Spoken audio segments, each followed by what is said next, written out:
मैं तुम्हें घर में बंद कर दूंगा। तुम इस जीवन से कभी नहीं बच पाओगे, सिर्फ इसलिए क्योंकि उसके घायल पैरों की वजह से उसके परिवार ने उसे छोड़ दिया था और बारिश में उसकी मौत हो जानी चाहिए थी।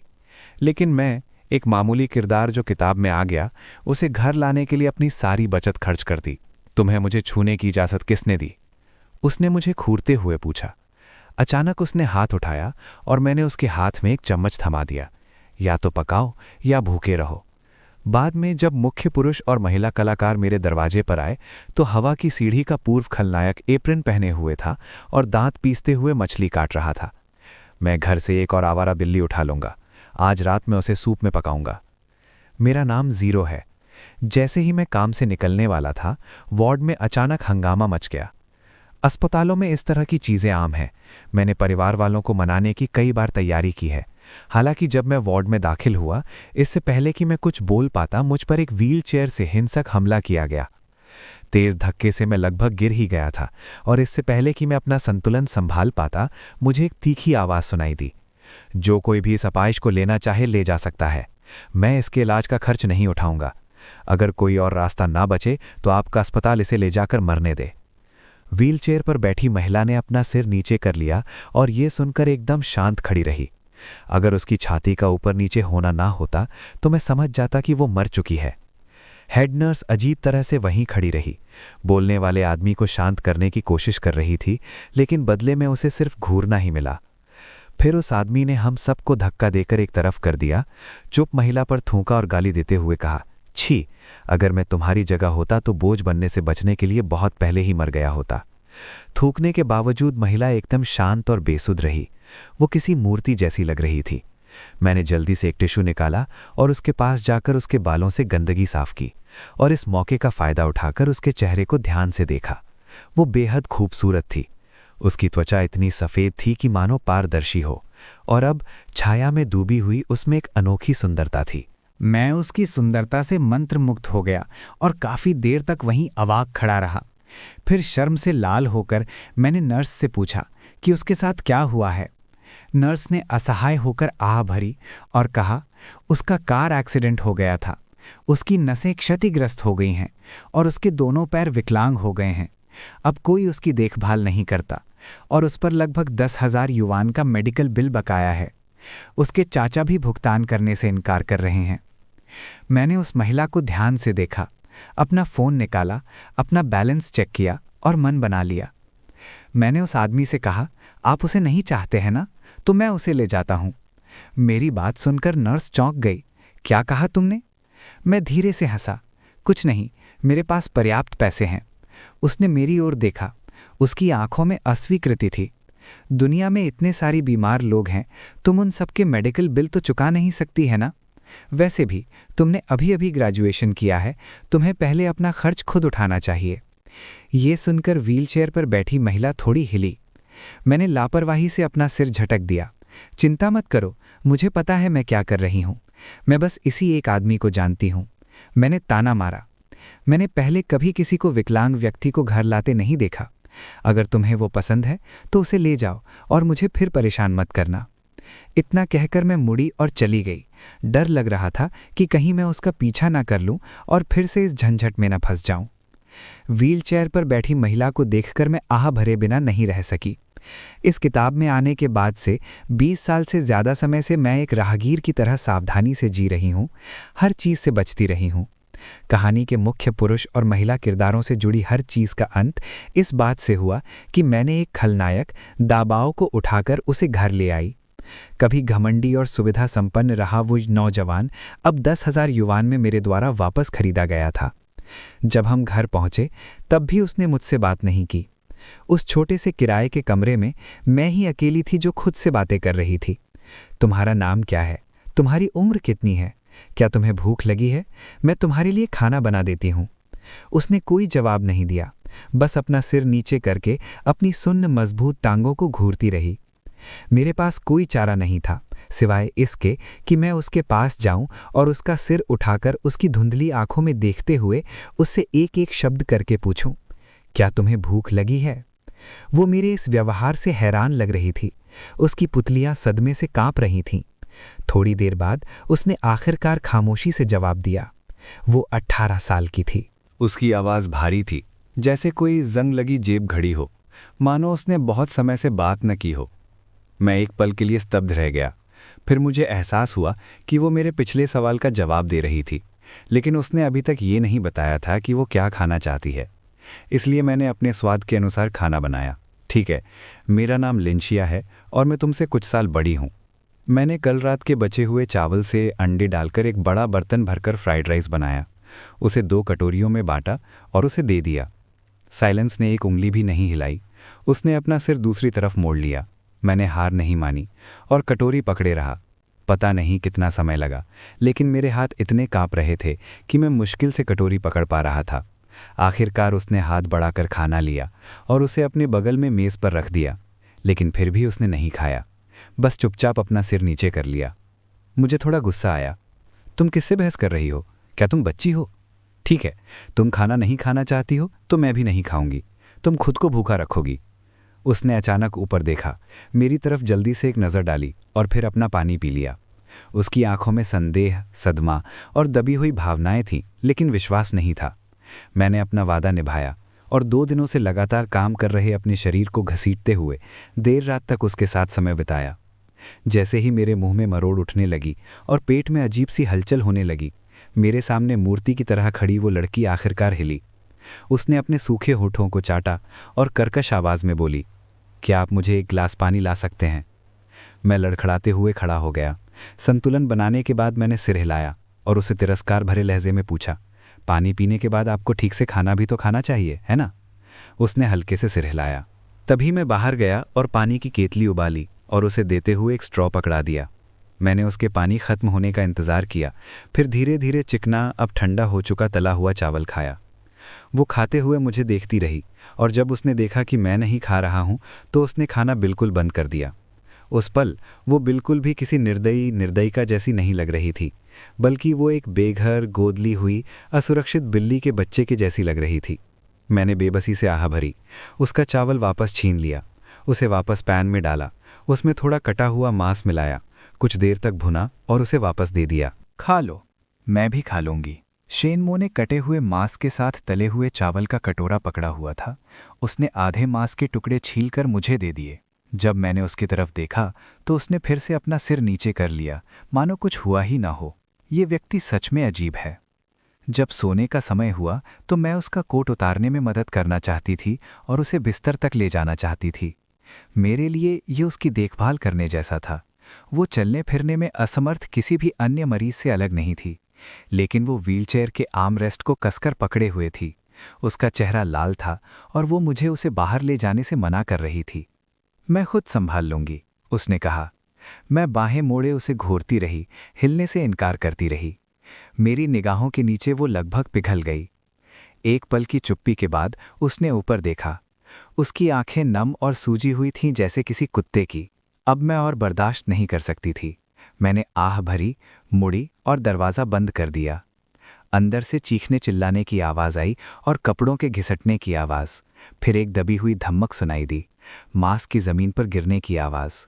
इससे पहले कि मेरा हाथ दरवाजे की कुंडी तक पहुंचता, मैंने अंदर से एक रोती हुई आवाज़ सुनी, अंदर मत आओ, मुझे खुद करने दो, मैं 3 कदम पीछे हट गई, लेकिन कमरे पर नज़र रखी।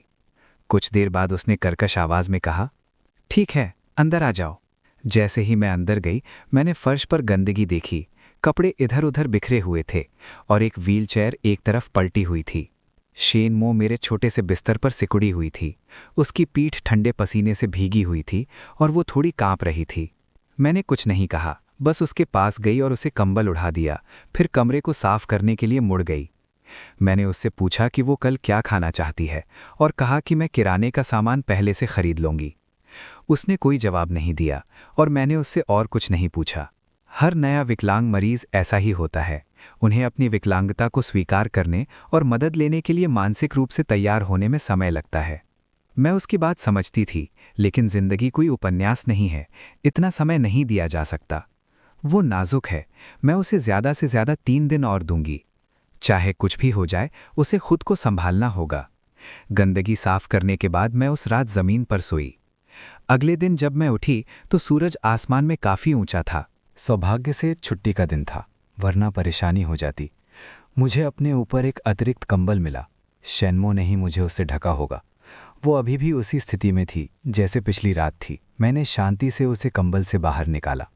उसने काफ़ी समय से ठीक से खाना नहीं खाया था और काफ़ी समय से बीमार थी।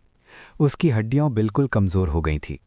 मैंने उसकी कोशिशों को नज़रअंदाज करते हुए उसे आसानी से उठाया और बाथरूम की ओर चल पड़ी। क्या तुम खुद कर सकती हो या मैं तुम्हारी मदद करूं? उसका चेहरा टॉयलेट सीट से टकरा गया और वो कुछ बोल नहीं पाई। मैं लगातार उसकी आंखों में देखता रहा। मैंने बार बार पूछा और आखिरकार उसने कमज़ोर कोमल आवाज़ में कहा, मेरी मदद करो, मैं अकेले नहीं कर सकती। इससे पहले कि वो अपनी बात पूरी कर पाती, मैंने कदम उठाया। शर्म से उसने अपनी आंखें बंद कर ली। उसकी आंखों से आंसू बह रहे थे, लेकिन अंत में उसने कुछ नहीं कहा। हमने सुबह शांति से बिताई। शैनमो अभी भी असहज थी और आखिरकार मैंने कपड़ों के ढेर में से चाकू निकाला। मैंने शांति से चाकू कूड़ेदान में फेंक दिया, लेकिन शैनमो भड़क उठी। क्या अब मुझे मरने का भी अधिकार नहीं है? उसका चेहरा लाल हो गया था और वो इतनी दर्द में थी कि उसने अपना संतुलन खो दिया। असहाय होकर अपनी व्हीलचेयर पर गिर पड़ी। सांस लेने के लिए हाँफ रही थी। मैंने उसे देखा और एक पल के लिए दया महसूस की, लेकिन मैंने तुरंत अपने दिल को कठोर कर लिया। शैनमो, मैं 10,000 युआन में तुम्हारी जान खरीद लूंगा। तुम वापस आ गई हो। तुम्हें अपनी मर्जी से अपनी जान लेने का कोई हक नहीं है। आत्महत्या, खुद को चोट पहुंचाना, खुद को त्याग देना, अपने प्रियजनों को दुख पहुंचाने और दूसरों को खुशी देने के अलावा तुम और क्या कर सकती हो? उसने आंखें बंद कर ली और दांत पीसते हुए बोली, मेरा कोई रिश्तेदार नहीं है।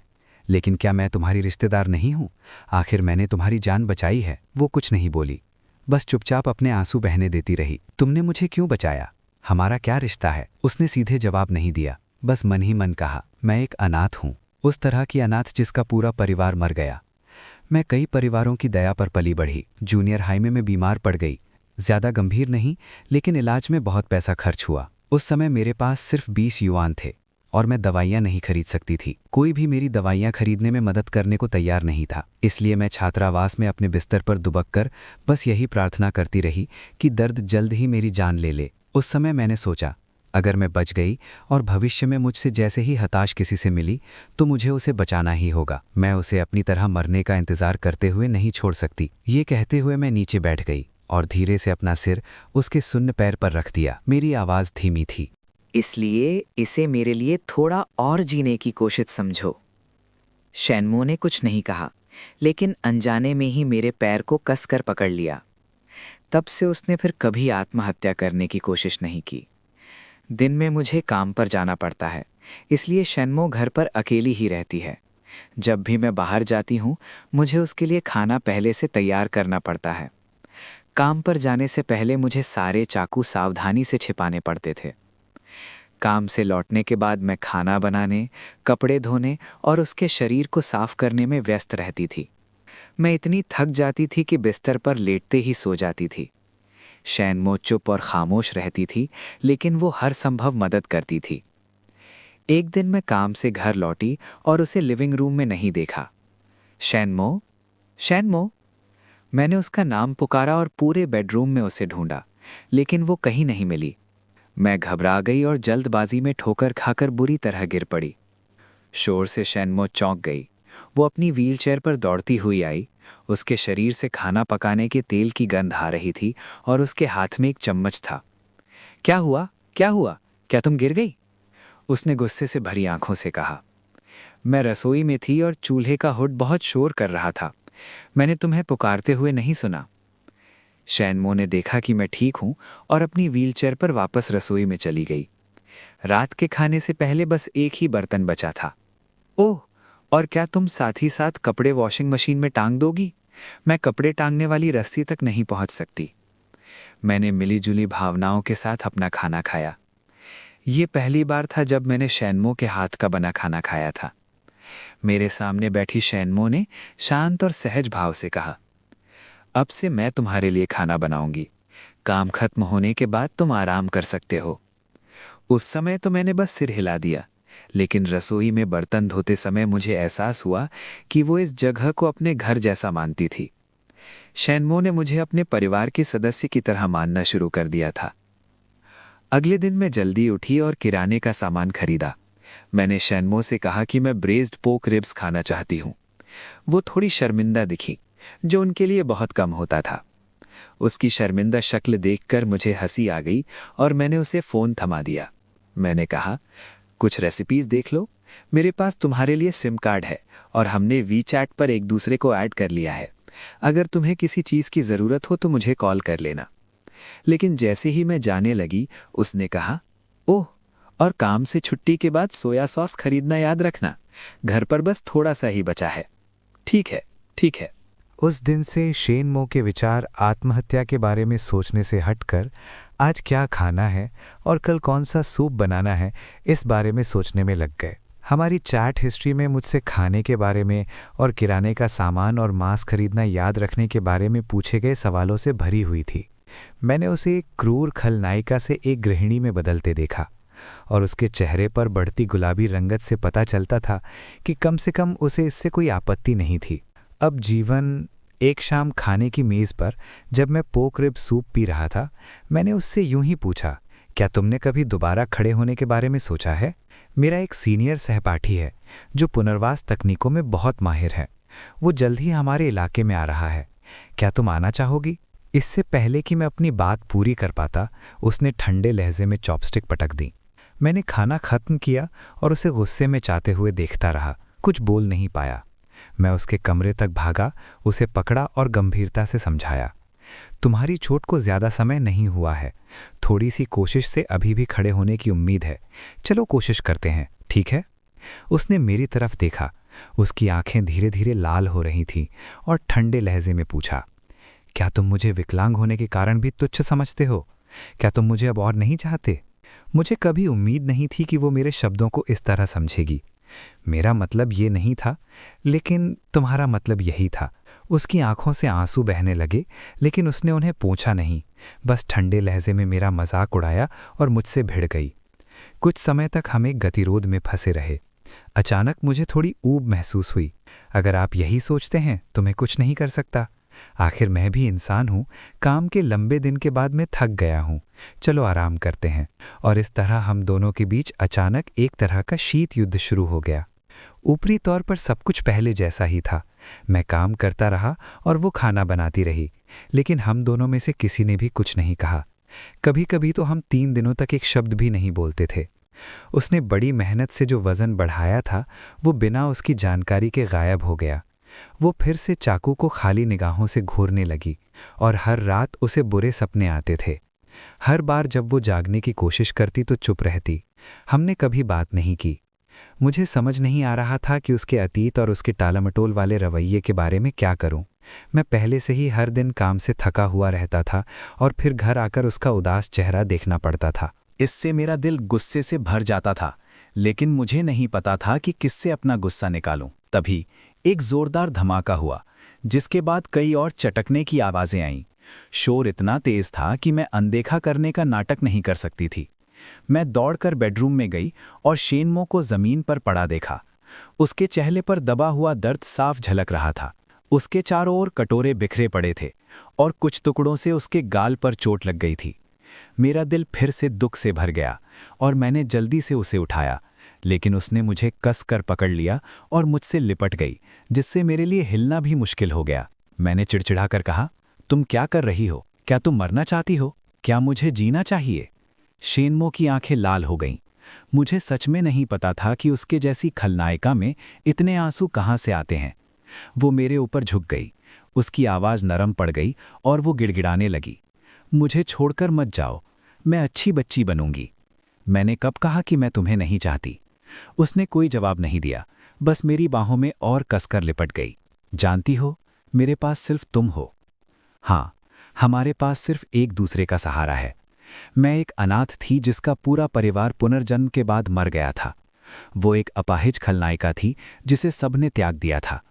वो मेरी बाहों में दयनीय भाव से सिर हिलाती रही और जल्द ही सो गई, लेकिन उसकी पकड़ बहुत मजबूत थी। मैं चाहे कुछ भी कर लूं, उसे छुड़ा नहीं पा रहा था। ये अजीब था, इतनी पतली सी दिखने वाली किसी की पकड़ इतनी मजबूत कैसे हो सकती है। हमारी बातचीत के बाद उसकी हालत में काफ़ी सुधार हुआ। एक बार उसने हठपूर्वक पकड़ रखा था। छुरी ने ताना मारा, छोटी मछली, अंदाज़ा लगाओ आज मैं तुम्हारे साथ क्या करने वाला हूँ। भाप में पकाऊंगा या प्याज के साथ भूनूंगा, तुम चुनो। मैंने जानबूझकर ऊंची आवाज़ में कहा, मैं प्याज के साथ भूनूंगा। प्याज के साथ भुनी हुई छोटी मछली मैकरल पकौड़ी के साथ सबसे अच्छी लगती है। शेनमो ने असहाय होकर मेरी ओर देखा, फिर मछली का सिर काट दिया। मूल कहानी में खलनायिका दूसरी नायिका ने नायिका की मां को मार डाला था। कथानक के अनुसार पैर खोने के बाद नायिका को उसे मानव ढाल बनाकर घसीट कर ले जाना चाहिए था और उसे मर जाना चाहिए था। लेकिन अब एप्रन पहने शेनमो ने मुझसे ठंडे लहजे में कहा, आज जो मांस मैं लाई हूं वो ताज़ा नहीं है, तुम्हें पता है ना। मैंने अपनी नाक छुई और भरोसे से कहा, आज मैं काम से देर से लौटी। शेनमो ने ताना मारते हुए चीनी लहजे में कहा, काम से देर से लौटी या फिर बिल्ली को सहलाने में ज्यादा मजा आ रहा है। मैंने तुम्हें देखा। कैसे देखा? क्या तुम बाहर गई थी? उसने कुछ नहीं कहा, बस एक दूरबीन निकाली, पता नहीं मैंने कब खरीदी थी, और उसे खिड़की पर लगा दिया। पता चला कि वो काम से लौटने का मेरा रोज का रास्ता देख सकती थी। मेरी मुस्कान तुरंत और भी शर्मिंदगी भरी हो गई। उसने ताना मारते हुए ठंडे लहजे में ऐलान किया, आज तुम्हें ब्रेस्ड पोर्क रिब्स नहीं मिलेंगे। मैं चिल्लाने लगी, नखरे दिखाने लगी और चीखने लगी, नहीं शेनमो, तुम सबसे अच्छी हो, मुझे ब्रेस्ड पोर्क रिब से रिश्ता तोड़ने पर मजबूर मत करो।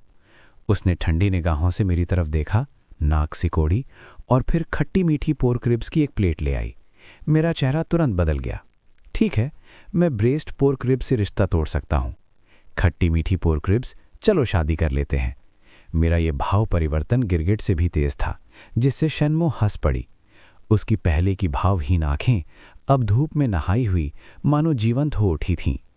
खिड़की के पास रखा हरा पौधा भी चुपचाप नई कलियां उगा चुका था, हवा में धीरे धीरे झूल रहा था, मानो जीवन से भरपूर हो। एक गर्मी की रात अचानक मूसलाधार बारिश शुरू हो गई।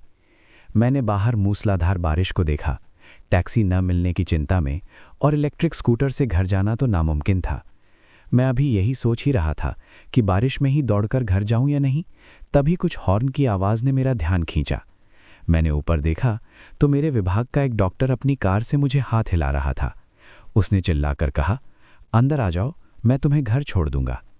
मैं कंधे पर बैग लटकाए बारिश में भागी और उसने मुझे कार में खींच लिया। अरे बाप ले, इतनी तेज बारिश हो रही है, क्या हम चलें? हम दोनों को घर जाने का रास्ता नहीं पता था। कोई बात नहीं, हम सब सहकर्मी हैं। घर पहुंचकर मैंने उसे ऊपर बैठने के लिए बुलाया।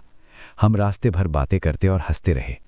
इससे पहले कि मैं दरवाज़ा खोल पाती, वो अंदर से खुल गया और शेनमो मेरे सामने आ गया। वो चिंतित दिख रहा था, लेकिन जब उसने मेरे बगल में मेरे सहकर्मी को देखा तो उसका चेहरा एकदम ठंडा पड़ गया।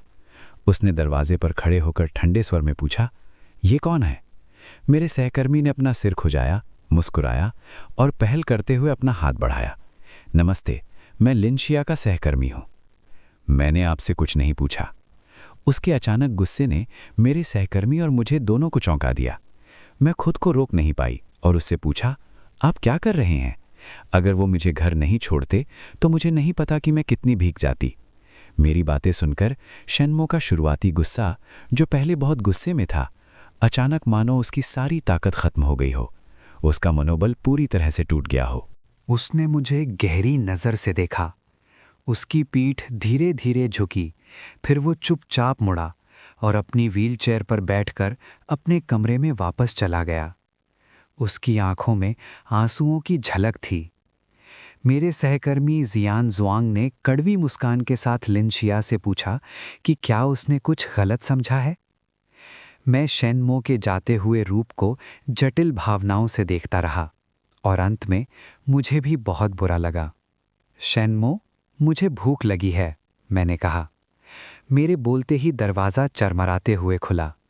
शेनमो ने अपनी व्हीलचेयर को धकेला, सिर झुकाया और रसोई में चला गया।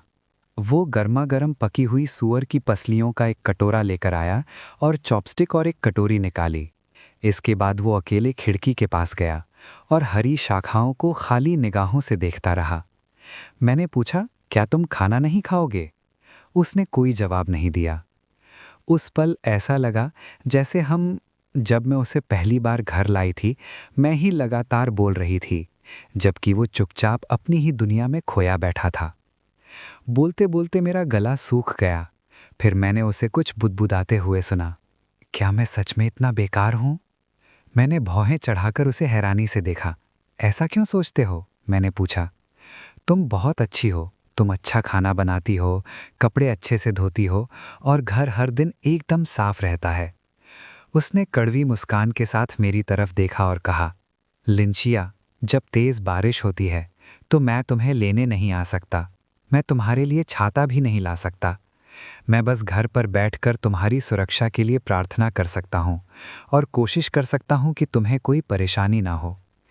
किसी को तुम्हें घर लाते देखकर मुझे खुश होना चाहिए। कम से कम तुम। मैं बारिश में भीग गई, लेकिन मैं खुद को संभाल नहीं पाई। मैं गुस्से में थी और परेशान थी। मैं इतनी बेकार क्यों हूँ? मैं तुम्हारे लिए कुछ नहीं कर सकती। लिंशिया, मुझे अपने इस निकम्मे रूप से नफरत है। अगर मैं कर सकती तो मैं तुम्हें हमेशा अपने पास रखना चाहती, ताकि तुम सिर्फ मुझे ही देखो और मुझ पर ही भरोसा करो, ना कि इस अपाहिज की तरह जो सिर्फ तुम्हारे लिए खाना बना सकता है और कपड़े धो सकता है। उसका आधा चेहरा अंधेरे में छिपा था, इसलिए मैं उसके हाव भाव नहीं देख पा रही थी।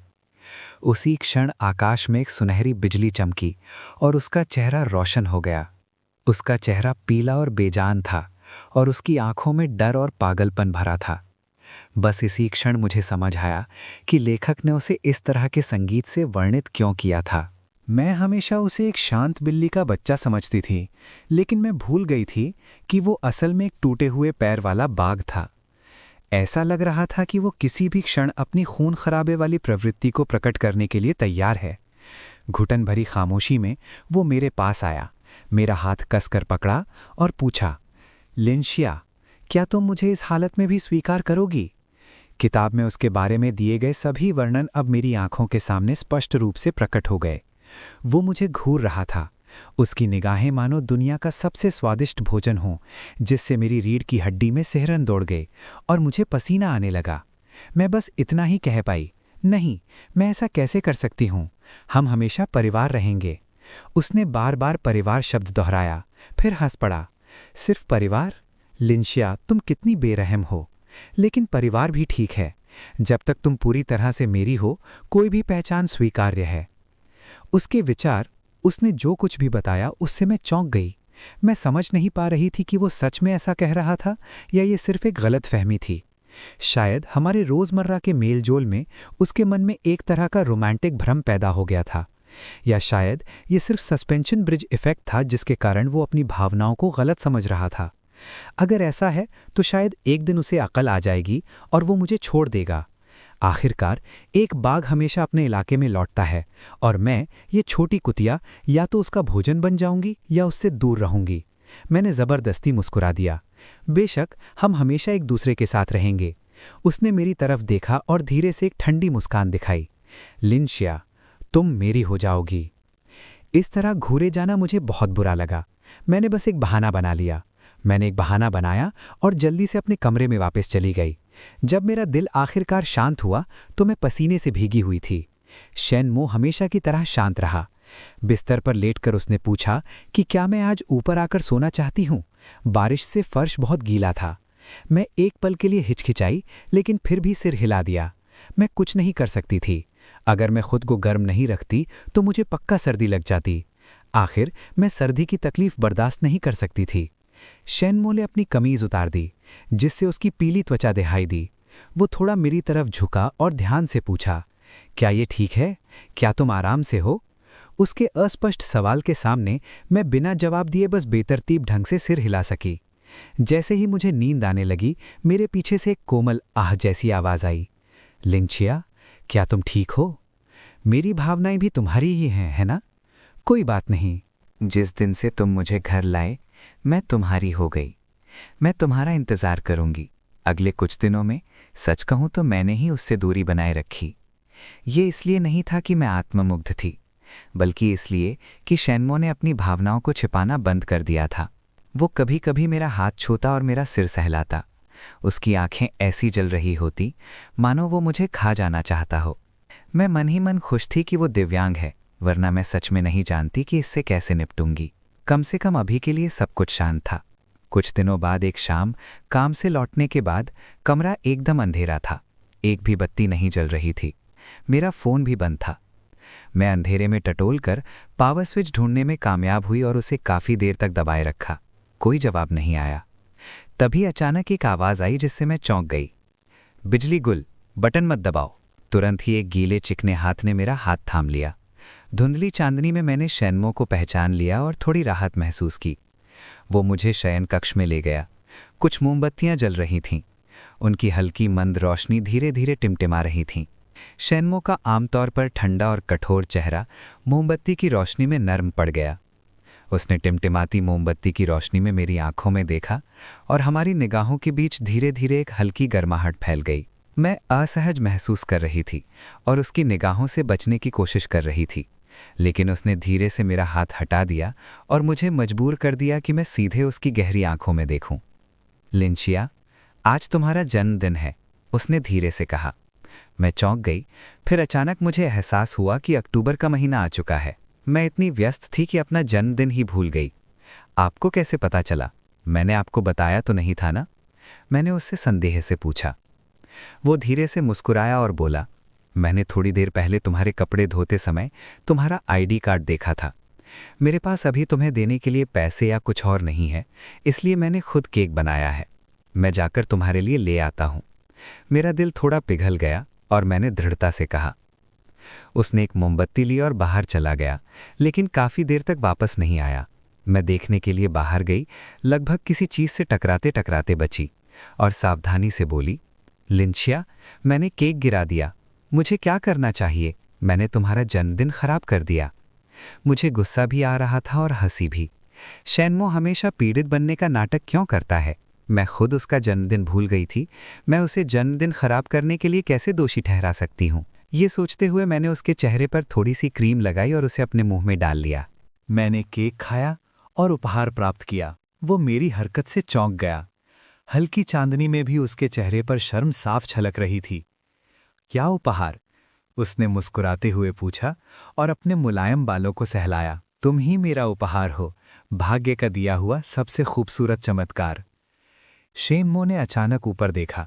उसकी आंखें चमक उठी और उसने मुझे देखा। उस पल उसका सारा दिखावा गायब हो गया था। तो तुम भी मेरी तरफ आकर्षित हो, है ना? मैंने चुपचाप सिर हिलाया। तो मैं तुम्हारे बगल में खड़े होने के लायक हूं ना? उसने फिर पूछा। मैंने आह भरी और उसे जबरदस्ती गोद में उठा लिया। तभी बिजली वापस आ गई और कमरा तुरंत रोशन हो गया। उसका जानबूझकर झुकना अब साफ दिखाई दे रहा था। मुझे हंसी भी आ रही थी और गुस्सा भी। मैंने धीरे से उसके माथे पर उंगली मारी। ठीक है, मैं तुम्हें नहलाने ले चलती हूँ। वो शर्मा गया और अपना सिर नीचे कर लिया। मजबूरी में मान गया।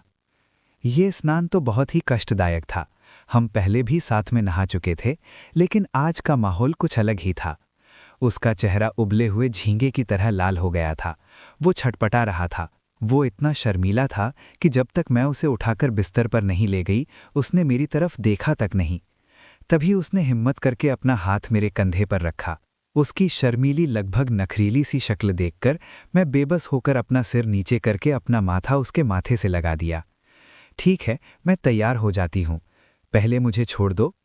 उसने मना कर दिया, अपना सिर पीछे झुकाकर मेरी तरफ मुस्कुराते हुए। मुझे एक चुंबन दो, मैंने बनावटी मुस्कान के साथ कहा। शैनमो, अपनी किस्मत को ज्यादा मत आजमाओ। शैनमो ने मासूमियत से कहा, धीरे से झुककर मेरा हाथ चाटा। उसने धीरे से पुकारा। बेबस होकर मैं नीचे झुकी और धीरे से उसके माथे पर चुंबन किया। ठीक है, मैं तुम्हें कल पुनर्वास केंद्र ले जाऊंगी, ठीक है? उसके चेहरे की खुशी पल भर में गायब हो गई। उसका चेहरा उदास हो गया। वो मना करने ही वाला था कि मैंने उसे एक वाक्य में चुप करा दिया। क्या तुम मेरे साथ व्हील चेयर में शादी की तस्वीरें खिंचवाना चाहते हो? बिल्कुल नहीं, उसने झट से कहा। तो फिर आप पुनर्वास केंद्र क्यों नहीं जाते? ठीक है, मैंने कहा। पुनर्वास की प्रक्रिया लंबी और कष्टदायक होती है। उसके लिए जो कभी स्वर्ग का गौरवशाली पुत्र हुआ करता था, दूसरों के सामने बार बार गिरना और उठना निस्संदेह एक क्रूर परीक्षा थी। उसके पैर जो कभी सुन्न थे, अब दर्द से भरे हुए थे। उसे इतना दर्द होता था कि वो अक्सर आधी रात को जाग जाता था और खिड़की से बाहर चांद को निस्संकोच देखता रहता था। मैं ये सहन नहीं कर पा रही थी। इसलिए मैंने उसे दिलासा देने की कोशिश की और कहा कि अगर दर्द बहुत ज़्यादा हो तो हम थोड़ी देर आराम कर सकते हैं। लेकिन उसने दृढ़ता से सिर हिलाते हुए कहा, मैं खड़ा होना चाहता हूँ, आपके बगल में गर्व से खड़ा होना चाहता हूँ और आपको मुझ पर सहारा लेने देना चाहता हूँ। वैसे भी मेरे पैर वर्षों से पूरी तरह सुन्न हैं। अब दर्द महसूस कर पाना भाग्य का वरदान है। कम से कम इससे मुझे उम्मीद तो मिली। ये सुनकर मेरी नाक में झुनझुनी सी हो गई और मैंने कहा, ठीक है, इलाज जारी रखते हैं। इससे पहले मैं उनकी मालिश कर रही थी और उन्हें व्यायाम में मदद कर रही थी। इस आधार पर वे काफ़ी जल्दी ठीक हो गए। शुरुआत में पूरी तरह सुन्न होने से लेकर असहनीय दर्द तक अब वे बैसाखियों के सहारे धीरे धीरे कुछ कदम चल सकते हैं और बिस्तर से उठ सकते हैं। इसके बाद उन्होंने हर दिन मेरे लिए खाना लाने की जिद की और मेरे सहकर्मियों के सामने तो वे इसे किसी महारानी की तरह दिखाते थे। जिस दिन उनकी खास बैसाखियां बनकर तैयार हुईं, हम अपना विवाह प्रमाण पत्र लेने गए। उन्होंने उन 2 पतली लाल किताबों को पकड़ रखा था, बार बार पन्ने पलट रहे थे और उन्हें देखते ही जा रहे थे। गाली देना बंद करो, मैं तुम्हें पीट दूंगा। तुम में तो कमाल की कला है। अगर तुमने मुझे दोबारा छुआ तो मुझे नंगा छूना पड़ेगा। ये मेरी पहली शादी नहीं है, क्या तुम्हें जिज्ञासा है? उन्होंने मुस्कुराते हुए कहा। मैंने भौएं चढ़ाकर उन्हें गुस्से से देखा। क्या तुम दूसरी बार शादी करना चाहते हो? बिल्कुल नहीं लिनशिया, इस जीवन में मैं सिर्फ तुम्हारी रक्षा करना चाहता हूं। भला मैं दूसरा दिल कैसे रख सकता हूं? हालांकि अतीत आसानी से मिटता नहीं, बल्कि पूरी तरह से मिटता है। एक आम दिन कहानी के नायक और नायिका मेरे दरवाजे पर आए।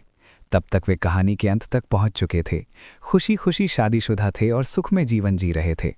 मैंने उन्हें उपहारों से भरे बड़े छोटे थैले लिए देखा। एक सुंदर पुरुष और एक खूबसूरत महिला मेरे दरवाजे पर अजीब तरह से खड़े थे, अपना सिर खुजा रहे थे।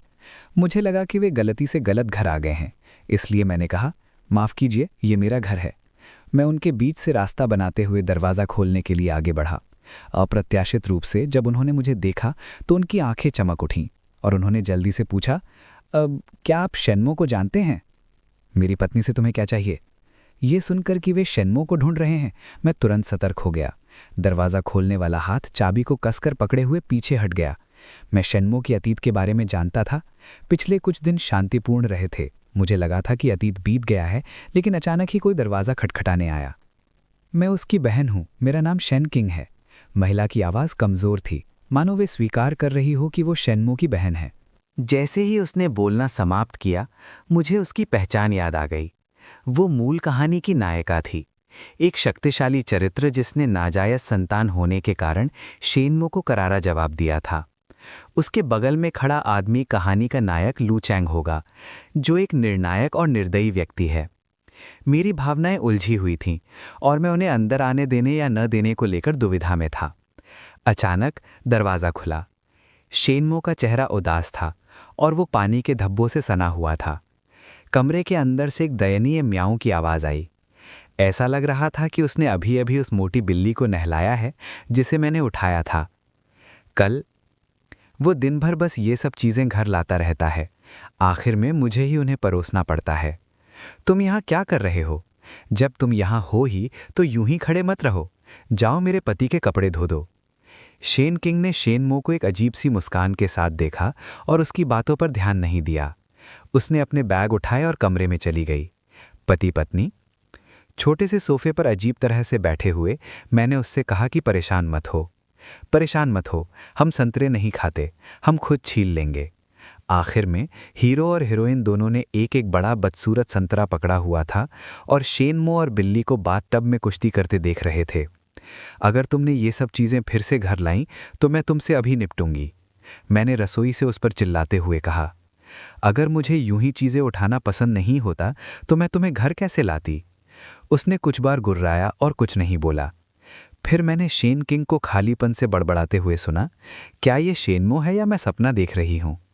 शेनमो के बोलने के बाद उसने घमंड से शेन किंग के हाथ से बिना लिपटा संतरा छीन लिया, आधा अपने हाथ में थमा दिया, आधा खुद खा लिया और फिर एक बिना लिपटा संतरा शेन किंग की तरफ फेंक दिया। शेन किंग ने बिना सोचे समझे संतरे को लपेटा। आधा लपेटने के बाद उसे अचानक अपने आने का मकसद याद आ गया। वो तेजी से खड़ी हुई और बोली, हाँ, मुझे तुम्हें कुछ ज़रूरी बात बतानी है। तुम्हारे पैर के लिए मुझे अफसोस है, लेकिन तुम्हारे पिता को मेरे पिता ने नहीं मारा था। शेनमो ने शांति से सहमति में सिर हिलाया। मुझे पता है ये सब उस बूढ़े आदमी की वजह से हुआ है। तुम्हारे पिताजी तो बिल्कुल बेकार हैं, क्या ये उनकी गलती नहीं है? साफ शब्दों में कहूं तो उसे हमारी तरक्की बर्दाश्त नहीं होती। शेन किंग दंग रह गया। उसे उम्मीद नहीं थी कि उसे सब कुछ पहले से पता होगा। मैंने चिंता से शेनमो का कंधा थाम लिया। मुझे उसके अतीत के बारे में कुछ नहीं पता था और मैं उसे दिलासा नहीं दे पा रही थी। मैं बस उसे थोड़ी सी गर्माहट दे सकती थी। वो मेरी तरफ मुड़ा और मुस्कुराया, मुझे दिलासा देने के लिए मेरे हाथ पर थपथपाया और फिर शेन किंग से कहा, मैं तुमसे नफरत नहीं करता और तुम्हें दोषी महसूस करने की ज़रूरत नहीं है। हमारे बीच का सारा झगड़ा अब खत्म हो चुका है। ये सुनकर शेन किंग को और भी बुरा लगा। उसने एक बैंक कार्ड निकाला और थोड़ा शर्मिंदा होकर कहा, इसमें 40 मिलियन है। इससे पहले कि वो अपनी बात पूरी कर पाता, शेनमो ने उसके हाथ से कार्ड छीन लिया और कहा, अपनी भावनाएं वापस ले लो, मैं पैसे ले लूँगा। वैसे याद रखना, ये घर तोहफे में खरीद लेना। मेरे बोलने के बाद शेनमो शेन किंग को बालकनी में ले गए और बिल्लियों को देखने लगे। उन्होंने कहा, इन्हें अपना काम खुद संभालने दो, चलो हम बिल्ली के बच्चों के साथ खेलते हैं। शेन किंग ने शेनमो को बैंक कार्ड को इतने शांत भाव से देखते हुए भौहें चढ़ाते हुए बीच में बोली, तुम बहुत बदल गए हो। अगर मैं पहले ऐसी होती तो तुम मुझे बहुत पहले ही थप्पड़ मार देते। तुम्हें लगता था कि मैंने तुम्हें शर्मिंदा किया है। शेनमो ने 2 बार नाक से कोड़ी, बैंक कार्ड एक तरफ रख दिया और अपने बगल में रखी शादी की तस्वीर देखने लगे। तस्वीर में पति पत्नी मीठी मुस्कान लिए हुए थे। अब मेरी शादी हो गई है। मुझे अपने पति के सुखी जीवन का ख्याल रखना है। अब इज्जत बचाने का कोई फ़ायदा नहीं। चेहरा पति और बच्चों का बोझ नहीं उठा सकता। बोलते हुए उन्होंने मेरी तरफ देखा, जो मानो किसी बिल्ली के बच्चे से खेल रही थी, और हल्के से हंसे। वैसे क्या तुम भी ऐसे ही नहीं हो? ये सुनकर शेन किंग की भौहें तन गईं। प्यार कितनी अजीब चीज़ है। ये लोगों को डरपोक और साहसी दोनों बना देता है और यही उनकी कमज़ोरी भी बन जाता है। इससे पहले कि वे अपनी आहें पूरी कर पाते, मैं खुद को रोक नहीं पाई और चिल्ला पड़ी, बस इतना ही? अगर हो गया है तो जल्दी से कुछ खाना बनाओ। क्या तुम चाहते हो कि मैं भूख से मर जाऊं? समझे? मैं अब खाने जा रही हूं। खाना खत्म करने के बाद वे जाने ही वाले थे कि मैंने उत्साह से शेनमो द्वारा बनाए गए पकवानों का एक गुच्छा उनके हाथों में थमा दिया और कहा, कभी फिर आना। लेकिन शेनमो ने उदास चेहरे से मना कर दिया, हम तीनों ही काफ़ी हैं। अगर तुम इतने और लोगों को ले आओगी तो हम सबको खाना नहीं खिला पाएंगे।